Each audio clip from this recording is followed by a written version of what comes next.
All right, so many of you have asked, what do one of our online lessons look like? Let me go into, well, this is our platform. This is what our students would be looking at. This is actually in the archive folder. But for this month,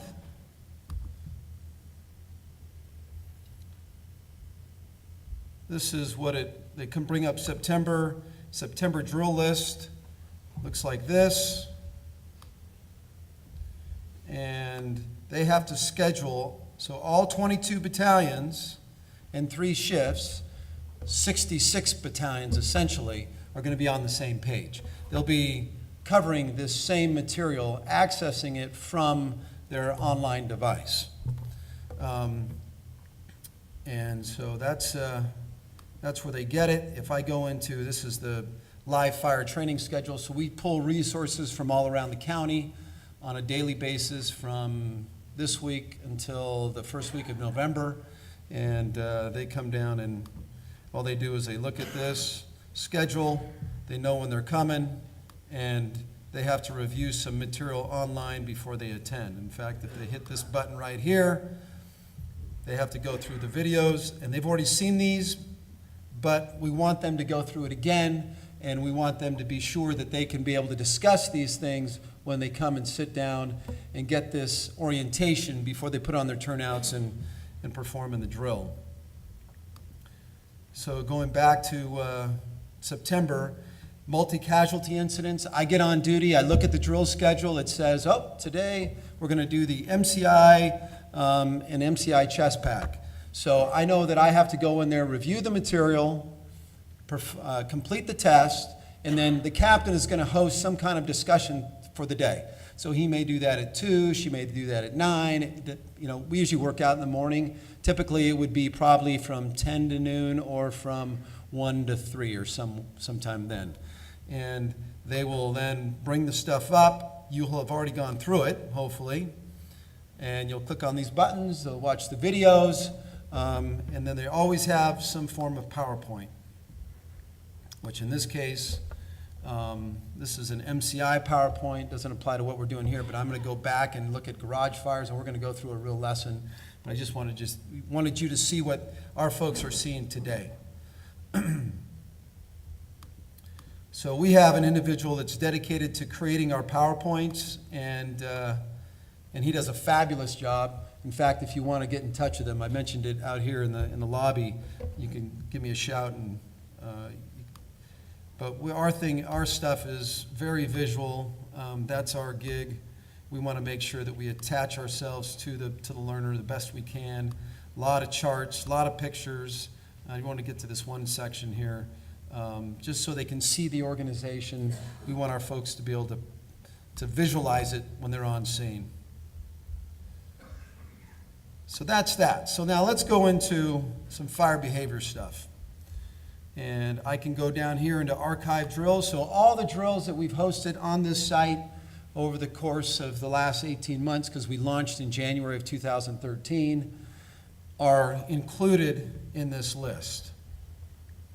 So for instance, I mentioned that one of the first things we did was we reviewed garage fires. So you're going to see one of the first generations of drills, which was kind of stale, and we didn't have our video production unit in place yet, but we were excited about posting stuff about fires. We wanted to start talking about it amongst our folks in the stations and get the conversations brewing so they would be willing to accept more pointed information, especially when it becomes procedure and policy. So it's like whetting their appetite, right? And I'm the same kind of personality. Don't hit me with a procedure without giving me some background. So we're kind of softening the target, if you will, and getting them ready. So this is how it's laid out, and I'm going to go into this PowerPoint here. And I think we all have garage fires and attic fires and bedroom fires mostly. I think most of you would agree to that. So we should be skilled at dealing with those type of boxes and being able to apply these principles to those type of fires.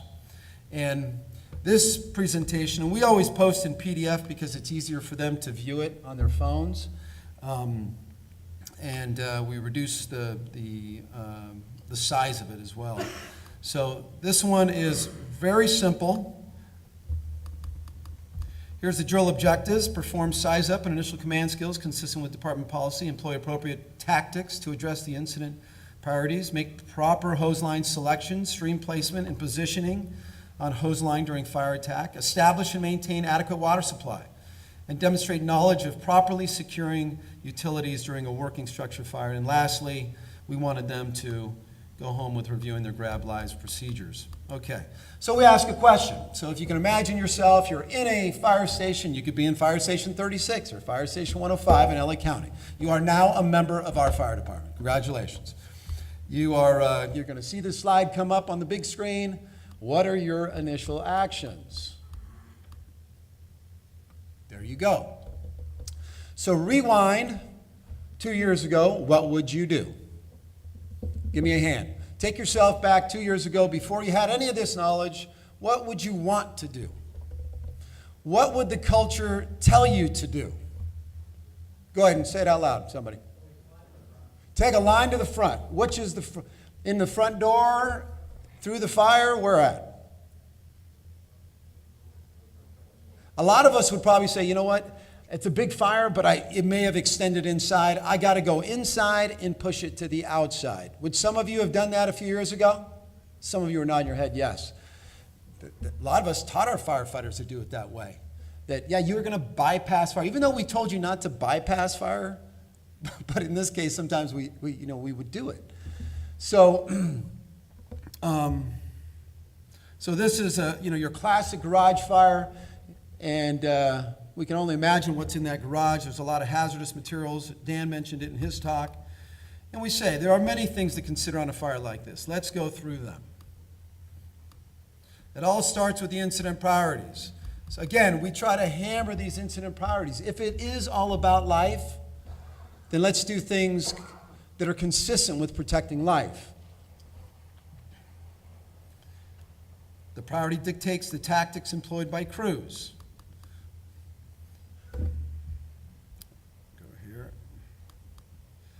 All right, where we deploy the first lines will be determined by these inputs. Is there a rescue problem? Is there an access problem? Growing hot fire, hose line selection, GPM versus BTU. What do you have? Look at the exposures. Those are your initial inputs.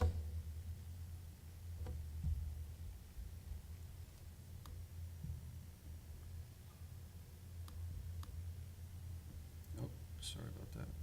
This is the problem doing it with PDF sometimes. What's that?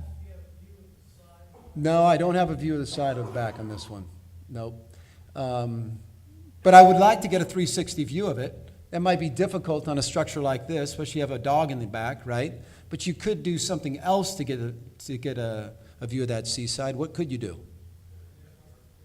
Yep, that's right. Go next door, peek over the wall. Exactly. You may have somebody come in on that street behind it to get a peek out that way. Or those of you who have drones, fly your drone over there. Check it out. Google Maps is another way. Exactly right. But you got two big decisions. Do I apply water to the fire from the driveway? Do I make entry through the front door to check for life? And, oftentimes we were, it was all about Recio VS, right? Rescue is the first one. I'm not sure if I have a rescue situation. I got to go for the rescue because it's Recio VS. But if we do that, are we exposing occupants to more of the problem? Because is the fire growing while we're not putting it out? You bet. It's probably growing exponentially. Well, in this case, that's a fully developed fire. Everything inside of that garage is on fire. But some things we know about the structural components of a garage will tell us something. What's happening there? What do we know about structures and attached garages? It's got 5/8 drywall, right? Sheeting inside. What is that? Yeah, true. If it's got a door to go into the interior, what do we know about that door? It should be closed, it should be fire rated, and it should have a door closer. A lot of times they disable those, but it should be held in check. Yeah, that's right. But there are more inputs to consider. So you're sitting here, we're having this conversation. We have, new firefighters, veteran firefighters, variety of things. Did we think about all of these things? I hope we did, yeah. Some of you said yes. Extension into the living area, construction type features, the slope converted into living space. Is it converted? Smoke, directions, color, volume, velocity, density, and color of the smoke, power lines. All of these are considerations that are going into our, what happened there?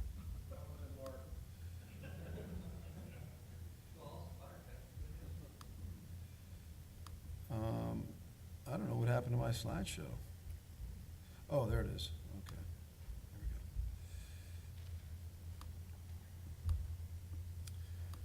And then we ask him, how many were these on your list? How many of these are on your list? Let's get back to making the initial tactical decisions. Rescue, cooling, exposures. And we asked these questions before. We're asking them again. Knowing all of these things, would you do number one or would you do number two?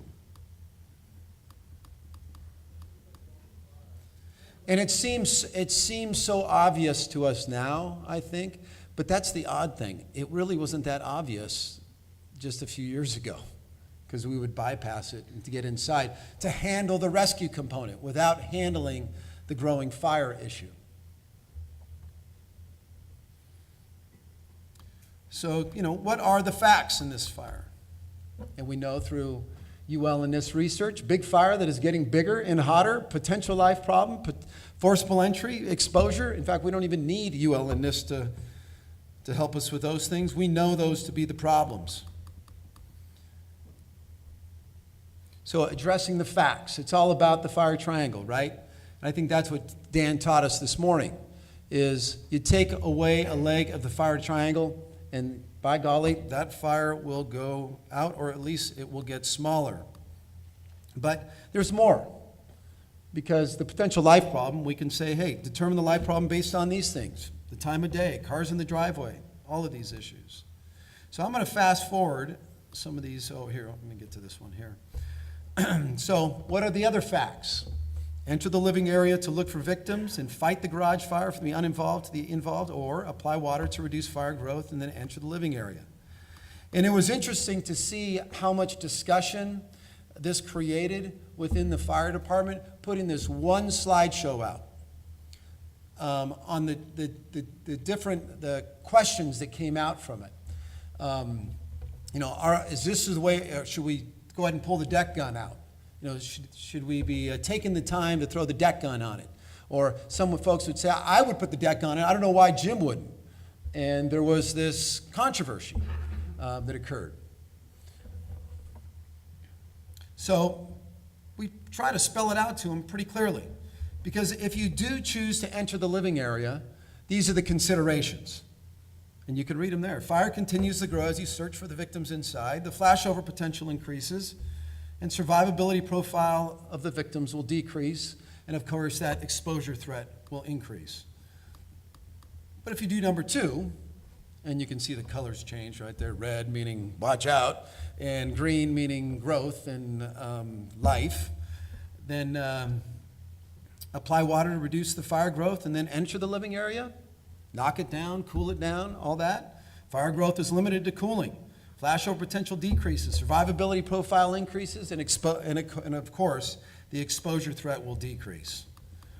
So, these type of quick slideshows, we feel, have helped get our folks centered on using this information that UL and NIST has put out and applying it real time on a fire that they go on frequently.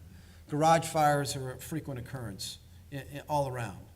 So I'm not going to go through all these slides because there's quite a few, but I want to get down to the end here. And we usually put some slides in there that give them an opportunity to exercise their newfound skills. How would they do this? So we throw a slide in there and we have them go through an exercise of putting members in place. So at the very end of this particular slideshow, what would you do in this case? You got hot smoke coming out of the garage, and you can see it's black, it's ventilation limited, it wants more air. How do you put out something like that, knowing the new, going through this exercise? How would you do it? Who's that? Water where? Okay, water in the garage. How do you get water in the garage on that one? The door is, it's not quite halfway open. It's actually closed, but it's the smoke is coming out from the bottom, that it's burned out a little bit. How would you put it out? Knowing what we know. Small hole. I like that idea, especially if it's an unoccupied. Usually garages are occupied by material things. Some of the areas that we work in, they are converted into living spaces, but we should know that through an appropriate size up, right, what it looks like. In this case, black smoke coming out of there, it's a ranch-style home. Could find a little door. How about just an axe hole into the garage door, throw a nozzle in there, fog it big time as much as you can. You can bounce it off a straight stream off of the ceiling. See what that could do to it. At the same time, you are going to be sending folks inside to make sure that that door's shut, and you're cutting off the flow path. So we're applying all of these principles that we've been taught by UL and NIST. So we go over construction, but in the end, we try to tell them that, or we don't tell them anything, we try to inform them that the application of the research will save more lives and more property, and that's why we're here. And we get down to here, let me just show you here. Go to the study, impact of ventilation on fire behavior and legacy in contemporary residential construction. And what does it tell us? It tells us that fire gets larger with more ventilation and no cooling. They measured it. They know. Shut doors to rooms unaffected by the fire, so you can shut the fire out of those areas. And exterior water application does not push fire. And this was their first introduction to pushing fire, because one of the things that we've been taught in the old days, I guess, is that if you apply water from the involved to the uninvolved, you're going to push fire into the uninvolved, which we know not to be the case. You'll push some steam, but unlikely you're going to push fire. In fact, if you could push fire with a hose stream, would you ever be able to put out a grass fire? We would have California burning forever. It's true, because we usually start, the fires usually start on a hillside, and it's at the bottom of a hill. Let's say a guy pulls off, his car's overheating, he gets into some grass, his catalytic converter catches those weeds, and they take off up the hill. They call 911. We come with our hose lines, and you know what? We chase that fire up that hill with our 1.5-inch line, and we get right on the fire's edge, and we hit it with a hose line, and you know what happens? It goes out. In fact, we even call our helicopters in, and they dump water on it, and it goes out. So that is proof. We don't need thermocouples to tell us that. We've been doing it for years, putting out grass fires. I know you've got grass fires in Oklahoma. And we know that if you apply water, even as it runs uphill with a 15 to 20% slope, and it's got wind at its back at 25 miles an hour, even with water at its back, it goes out. It doesn't push up the hill. So these things have to be embedded in our firefighters' memories so they can recall these talks and perform the right tactic when they see the condition. And we cite the research. We make it very clear. We tell them where to find the answers if they're looking for more answers to questions. And in this particular lesson, we take them to video. So this one says videos for decision-making discussion. You click on that, and the captain can then roll these videos and we can talk about it. So here's a good example. So they saw it in their PowerPoint. They may have studied it as an individual. We hope they did. They completed their post-test. They sit down with their captain, and they have an opportunity to watch these videos and say, and the captain stops it and says, what do you see? What would you do? What was your first action, Mr. Firefighter? I got there first. What kind of line are you going to pull? Where are you going to pull it? Are you going to have enough water, Mr. Engineer?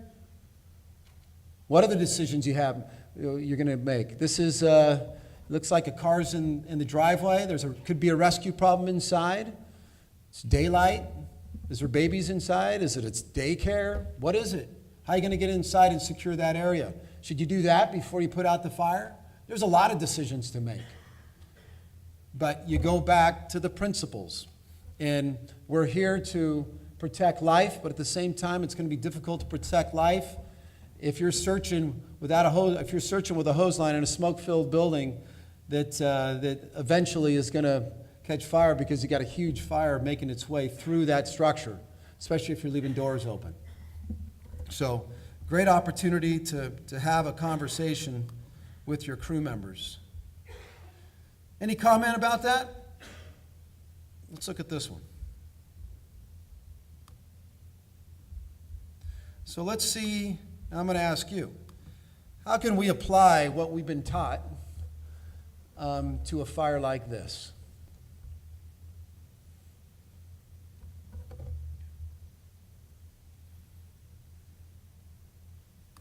First of all, what's going on with this fire? Is it ventilation limited or fuel limited? It's ventilation limited, right? So it wants air. It did its thing. It's kind of on the downward slope, almost in the decay phase, and it just wants more air. But it's got plenty of fuel in there probably. Every garage has a lot of fuel that it wants to burn, especially if it's an open attic, which many of them are. So in this case, if you've got a garage that's burning and you know it's confined, what can we do to put it out? Let's see what they do.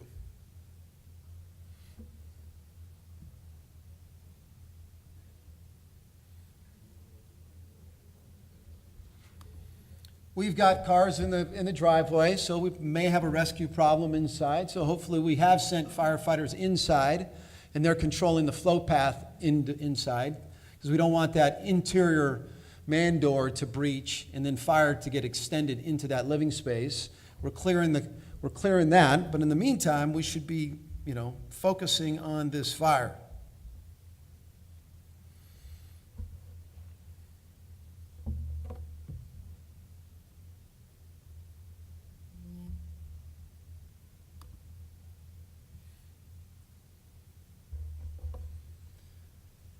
And I don't know who this is, and I don't really care, because we all have videos of ourselves doing the wrong thing or, making mistakes. So thankfully they posted it so we can all learn from it. That thing is getting pretty violent. It's getting angry. It wants air really bad.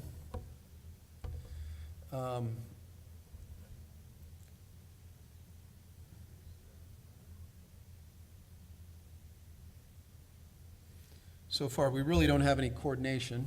Coordination is when you have interior crews working at the same time with ventilation crews. There you go. Now they got it. So how could we have prevented that and protected for firefighters' safety? Water. That's right. So water would have been nice. Ventilation with water application, or water application and appropriate ventilation, coordinated, would have been perfect.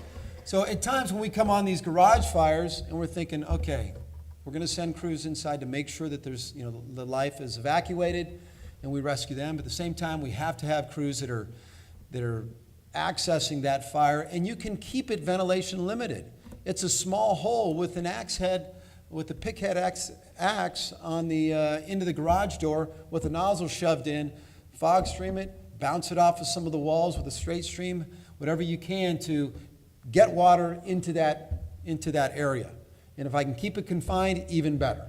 All right? If you start breaking windows and such, you're going to get into a situation like they did right here. Any questions about that?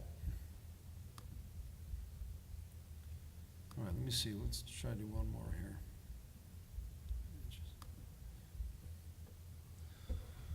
So remember, we're still on this kick of teaching our firefighters on how to look at things a little bit differently. Address the fire while at the same time you're addressing the rescue problem and applying these principles of cooling, controlling the flow path, and making a rescue.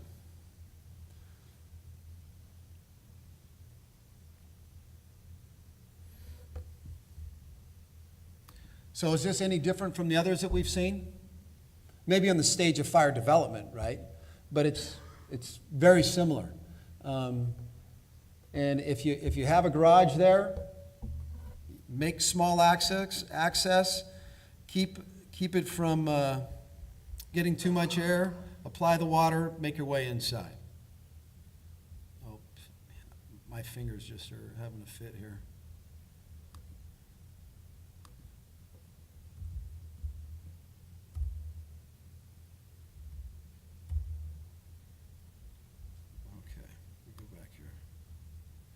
Any questions?